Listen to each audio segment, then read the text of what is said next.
معزز سامعین السلام علیکم۔ امید کرتا ہوں کہ آپ سب خیریت سے ہوں گے۔ آج میں بہت ہی عمدہ موضوع لے کر آیا ہوں۔ وہ موضوع کچھ یوں ہے کہ حضرت شاہ شمس تبریز رحمۃ اللہ علیہ اور مولانا روم رحمۃ اللہ علیہ کے درمیان مکالمہ۔ تو سامعین محترم، یہ مکالمہ بہت لمبا ہے، میں اسے چند مختصر قسطوں میں بیان کروں گا۔ اس مکالمہ میں ہمیں بہت سارے علمی نکات ملیں گے، جس میں صرف و نحو، تصوف اور نصیحت آموز حکایات کے بارے میں بیان کیا جائے گا، جو حضرت شاہ شمس تبریز رحمۃ اللہ علیہ اور حضرت مولانا روم رحمۃ اللہ علیہ نے آپس میں تبادلہ خیال فرمایا۔ تو سامعین محترم، پہلی قسط ہم شروع کرتے ہیں کہ وہ مکالمہ کہاں سے شروع ہوا۔ تو حضرت شاہ شمس تبریز رحمۃ اللہ علیہ مولانا روم رحمۃ اللہ علیہ کی دعوت پر ان کی مسجد تشریف لائے۔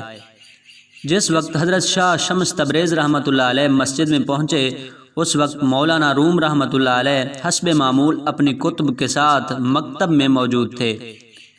حضرت شاہ شمس تبریز رحمۃ اللہ علیہ نے مولانا روم رحمۃ اللہ علیہ سے دریافت کیا کہ آپ نے کتنی کتب تحریر فرمائی ہیں؟ تو مولانا روم نے جواباً کہا کہ میں نے قریباً 250 کتب تصنیف کی ہیں۔ حضرت شاہ شمس تبریز رحمۃ اللہ علیہ نے مولانا روم سے پوچھا کہ آپ قرآن کا علم رکھتے ہیں اور علم وحی سے آپ کو بہت آگاہی حاصل ہے، کیا آپ مجھے بتا سکتے ہیں کہ قرآن مجید کا حرف اولین کون سا ہے؟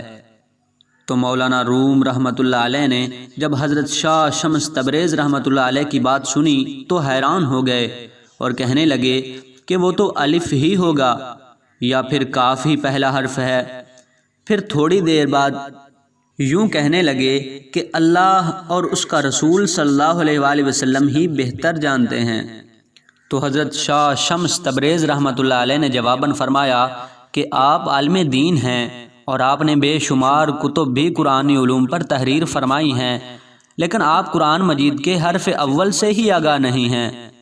مولانا روم رحمۃ اللہ علیہ نے جب حضرت شاہ شمس تبریز رحمۃ اللہ علیہ کی بات سنی تو روتے ہوئے فرمایا کہ حضرت، اگر آپ کو قرآن مجید کے حرف اول کے بارے میں علم ہے تو مجھے آگاہ فرما دیجئے۔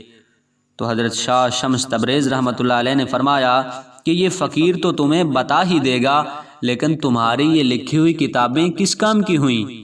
یہ کہہ کر حضرت شاہ شمس تبریز رحمۃ اللہ علیہ نے آپ کی تمام کتابوں کو اٹھا کر تالاب میں پھینک دیا۔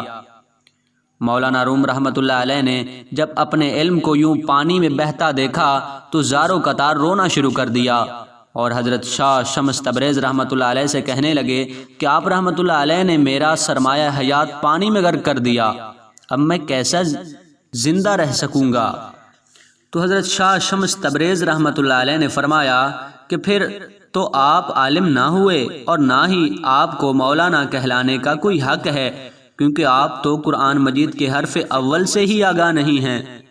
تو مولانا روم رحمۃ اللہ علیہ نے روتے ہوئے درخواست کی کہ آپ میری کتابوں کو تالاب سے نکال دیں اور مجھے قرآن مجید کے پہلے حرف سے آگاہی بخش دیں، میں وعدہ کرتا ہوں کہ ایسا کرنے کے بعد میں آپ کا غلام ہو جاؤں گا۔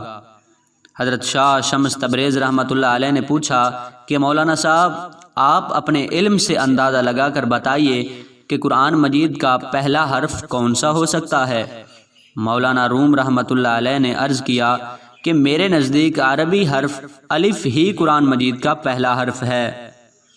تو حضرت شاہ شمس تبریز رحمۃ اللہ علیہ نے فرمایا کہ عربی حرف الف کی گرامر میں کم و بیش 18 اقسام بیان ہوئی ہیں، آپ کی مراد کس الف سے ہے؟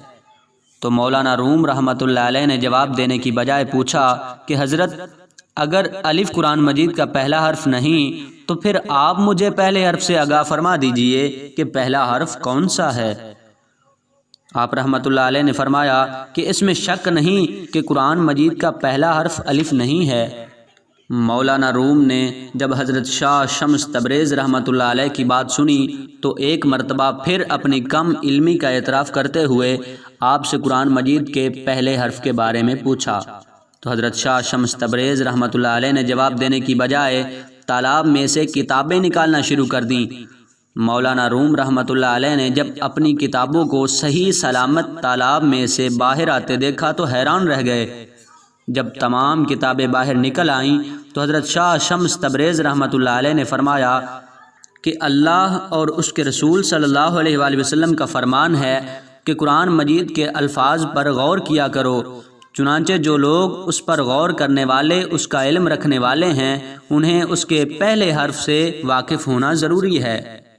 تو مولانا روم رحمۃ اللہ علیہ نے عرض کیا کہ میرے علم کے مطابق قرآن مجید کے کل حروف 3,23,760 ہیں اور کلمات کی کل تعداد 86,423 ہے، جبکہ آیات کی کل تعداد 6,666 ہے۔ چنانچہ 3,23,760 حروف میں سے یہ کہنا کہ پہلا حرف کون سا ہے، یہ بہت ہی مشکل کام ہے۔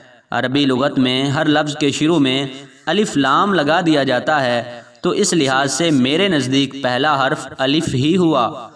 حضرت شاہ شمس تبریز رحمۃ اللہ علیہ نے مولانا روم کی بات سننے کے بعد فرمایا کہ عربیوں میں الف لام کا رواج قدیم زمانے سے چلا آ رہا ہے اور وہ ہر لفظ کے شروع میں الف لام کا استعمال کرتے ہیں۔ مثال کے طور پر وہ قرآن حکیم کو القرآن الحکیم کہتے ہیں۔ الف لام ایک اضافہ ہے جو اضافت توصیفی کہلاتا ہے، جسے اسم معرفہ کہا جاتا ہے۔ فارسی میں اسے اسم معروف کہتے ہیں، جو انعام و نعمت کے معنی میں ہے۔ اللہ تعالیٰ کے اسم اعظم کا حرف اولین سب سے پہلے حضرت آدم علیہ السلام کی زبان مبارک سے ادا ہوا، مگر بترتیب جدول وہ قرآن مجید کا حرف اول نہیں ٹھہرا۔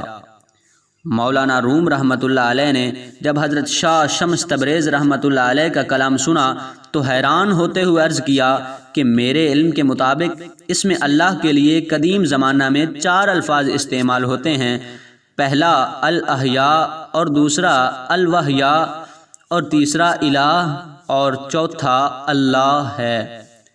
آپ رحمۃ اللہ علیہ ان کی تشریح میں کیا فرماتے ہیں؟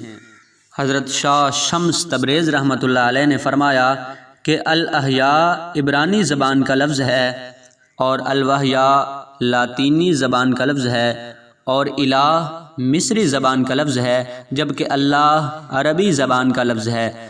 اللہ تعالیٰ کی صفات کے بارے میں تمام صفات الفاظ حیران ہیں کہ تمام جملہ موجودات اور مرکبات اور مفردات، جملہ زمین و زمان، تمام جہانوں کا مالک حقیقی وہی ہے۔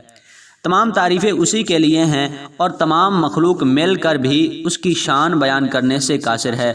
پس حرف الف اور اسم مبارک اللہ کے فیوز و برکات بیان کرنے سے ہماری زبانیں قاصر ہیں۔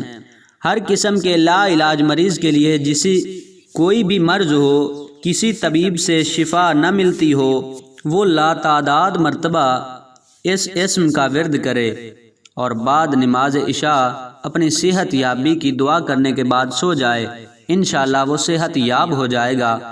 اور جو شخص چاہے کہ اسے پاکیزگی حاصل ہو تو وہ اسی اسم کا ورد کرتا رہے تو اسے جلد ہی پاکیزگی حاصل ہو جائے گی۔ مولانا روم رحمۃ اللہ علیہ نے حضرت شاہ شمس تبریز رحمۃ اللہ علیہ کی بات سننے کے بعد عرض کیا کہ حضرت پھر قرآن مجید کا حرف اول کون سا ہے؟ تو سامعین محترم، اب اجازت چاہوں گا، اس سے آگے دوسری قسط میں انشاءاللہ بیان کروں گا۔ تب تک کے لیے اجازت دیجیے، دعاؤں میں یاد رکھیے۔ اللہ حافظ۔